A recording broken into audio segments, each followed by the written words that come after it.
ایک وہ دین ہے جو کتابوں میں لکھا ہوا ہے، ایک وہ دین ہے جو آپ کو بابوں نے سکھایا ہے، جذباتی ڈاکٹرن کے ساتھ، علمی ڈاکٹرن کے ساتھ نہیں۔ یہی وجہ ہوتی ہے کہ جب وہ آپ مناظروں میں بڑے شوق سے جاتے ہیں، آگے سے کوئی بات کرتے ہیں آپ کے علماء بھی ہیں کر کے بیٹھ جاتے ہیں، ان بیچاروں کو پتہ ہی نہیں ہوتا کہ کس لیول کا دھوکہ دیا گیا ان کو۔ اور ایون یہ ایسے دھوکہ باز بھی ہوتے ہیں چونکہ آپ نے پڑھا ہوا نہیں ہوتا، وہ چیزیں جو ان کے خلاف ہوتی ہیں وہ آپ کو اپنے آنکھ میں پیش کر رہے ہوتے ہیں۔ مثلا صحیح بخاری میں ایک حدیث ہے،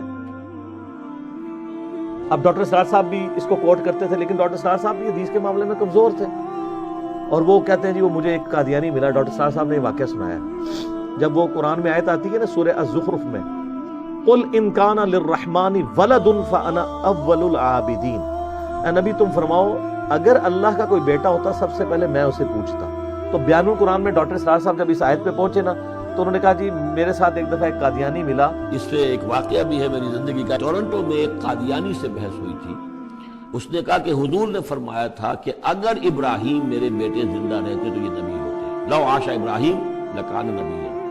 اس کا مطلب یہ کہ نبوت ختم تو نہیں ہوئی۔ وہاں میں نے دلیل کے طور پر کہا کہ جب اس طرح کی شرط کی بات ہوتی ہے تو یہ تو دیکھو، ان کان للرحمن ولد فانا اول العابدین، اگر ہے کوئی بیٹا اللہ کا تو میں سب سے پہلے پوچھتا ہوں۔ یہ در حقیقت نفی کا انداز ہے، نہ ابراہیم نے زندہ رہنا تھا نہ نبوت جاری رہنی تھی۔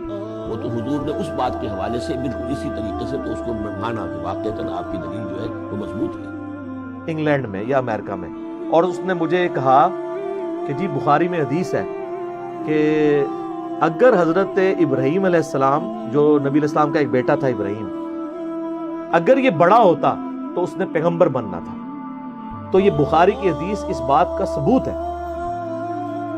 کہ نبی علیہ السلام کے بعد بھی نبوت جاری ہے۔ تو ڈاکٹر سرار صاحب نے نہ بیچاروں نے وہ خود حدیث پڑھی ہوئی تھی، نہ جو ان کو قادیانی کوٹ کر رہا تھا اس نے بھی پوری حدیث پڑھی ہوئی تھی۔ تو ڈاکٹر سرار صاحب نے کہا کہ پھر میں نے اس کو قرآن سے جواب دیا کہ یہ بفرض محال ہے، جیسا کہ قرآن میں ہے قل ان کان للرحمن ولد فانا اول العابدین۔ لیکن کاش ڈاکٹر سرار صاحب یا وہ قادیانی خود وہ پڑھ لیتا نا تو اس کو پتہ چلتا یہ تو ختم نبوت کے حق میں دلیل ہے۔ وہ حدیث یوں ہے کہ عبداللہ ابن ابی اوفا رضی اللہ تعالیٰ عنہ صحابی کہتے ہیں 86 ہجری میں فوت ہوئے ہیں، نبی علیہ السلام کے بعد 75 ایئرز زندہ رہے ہیں۔ ان سے کسی نے آ کے پوچھا کہ کیا آپ نے اللہ کے نبی کے بیٹے کی زیارت کی ہوئی ہے؟ انہوں نے کہا ہاں میں نے نبی علیہ السلام کے بیٹے ابراہیم کو دیکھا ہے جو بڑی چھوٹی عمر میں فوت ہو گیا تھا، اور اگر وہ زندہ رہتا تو وہ پیغمبر ہوتا۔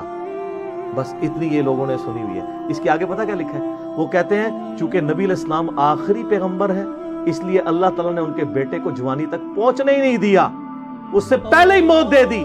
ختم نبوت کی وجہ سے ان کا بچہ بچپن میں فوت ہو گیا، چونکہ اللہ کے نبی کے بعد کوئی نبی نہیں آنا تھا، اس لیے ابراہیم ابن محمد کو اللہ نے بچپن میں موت دے دی۔ تو یہ تو ختم نبوت کے حق میں دلیل تھی۔